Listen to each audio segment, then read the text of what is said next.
आज का मेरा टॉपिक है कि मैंने आप लोगों को फ़र्क बताना है कि पार्ट, फ्रॉम और पार्ट विद। ये प्रेपोजिशन है पार्ट, फ्रॉम। पार्ट के साथ हमें इस्तेमाल कर फ्रॉम और विद। पार्ट के साथ फ्रॉम भी इस्तेमाल होता है और पार्ट के साथ विद भी इस्तेमाल होता है। दोनों का मतलब जुदा होना है। पार्ट फ्रॉम भी और पार्ट विद भी, दोनों का मतलब क्या होता है? जुदा होना। लेकिन फ़र्क ये है कि जब पार्ट फ्रॉम, हम पार्ट के साथ हम फ्रॉम तब इस्तेमाल करते हैं जब कोई शख्स किसी शख्स से जुदा हो। मतलब जब किसी शख्स से जुदा होते हैं, किसी बंदे से जुदा होते हैं, तो हम पार्ट के साथ प्रेपोजिशन क्या लगाएंगे? फ्रॉम।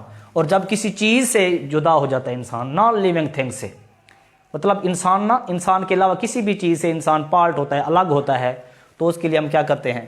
Part with. मिसाल के तौर पर अब इनकी दोनों की मिसालें दूंगा, जैसे आप लोगों का कंसेप्ट क्लियर हो जाएगा। मैं कहता हूं कि I can not part from my brother, I can not part from my friends, I can not part from my parents. तो ये बंदू से जुदा होने के लिए पार्ट के साथ क्या करेंगे? फ्रॉम इस्तेमाल करेंगे।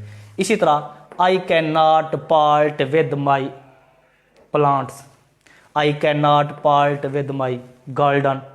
ठीक है जी। तो चीज़ों से जुदा होने के लिए हम क्या करेंगे? Part with. और इंसानों से जुदा होने के लिए पार्ट फ्रॉम।